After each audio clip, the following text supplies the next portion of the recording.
তো বিমল ইতিমধ্যেই চলে যাচ্ছে। সো হ্যালো ফ্রেন্ড, আবারও একটা নতুন ভিডিওর সাথে তোমাদের সামনে আমি এসে গেছি।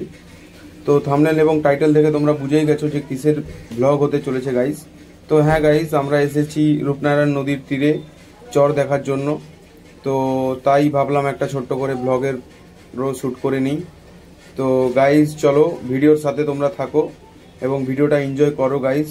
তো আমার চ্যানেলে যারা নতুন আছো তারা আমাকে অবশ্যই লাইক, শেয়ার এবং ফলো করো। তো চলো গাইস ভিডিওটা শুরু করি।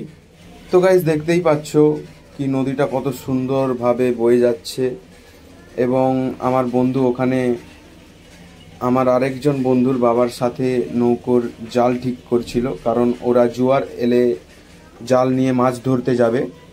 তো গাইস দেখতেই পাচ্ছ, তো ফাইনালি আমরা সব কিছু শেষ করে চরে যাওয়ার উদ্দেশ্যে চলে যাচ্ছি। তো ওই সামনে যে যাচ্ছে ওটা হচ্ছে বিমল। তো আমরা যাচ্ছি, চলো গাইস সামনের দিকে দেখা হচ্ছে।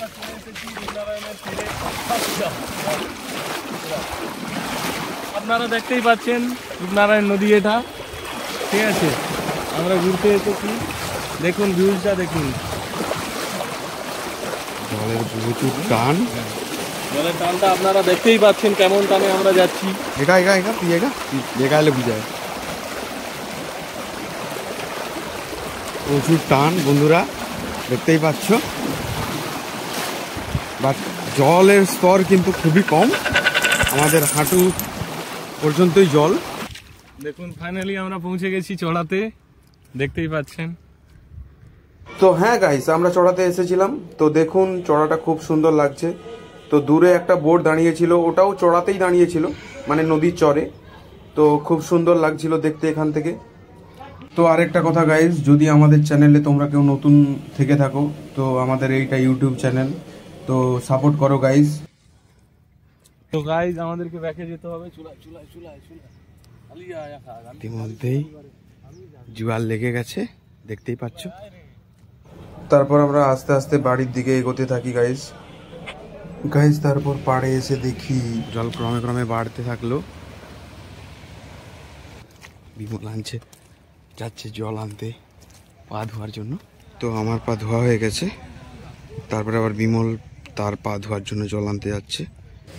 তো গাইস তারপর আমরা ঠিক করলাম যে বাড়ি চলে যাওয়া যাক, অনেকক্ষণই নদীর পাড়ে টাইম কাটানো গেল। এবং আমরা বাড়ি গিয়ে খাওয়া দাওয়া করে, অলরেডি জোয়ার হয়ে গেছিলো, তারপর আমরা নৌকাতে চলে আসি এবং নৌকাতে এসে কিছু শর্টস দেখানোর চেষ্টা করি তোমাদেরকে গাইস। এদিকে বিমল জাল টানছিল। এবং আমাদের চ্যানেলটাকে গাইস প্লিজ সাপোর্ট করো এবং লাইক, শেয়ার, কমেন্ট করো কেমন লেগেছে। তো তারপর বিকেল পেরিয়ে সন্ধ্যা গড়াতে ফিস্টের আয়োজন করি গাইস। তো আমরা ফিস্ট করে তারপর আমরা সবাই বাড়ি চলে যাই। তো guys thank you guys, thank you.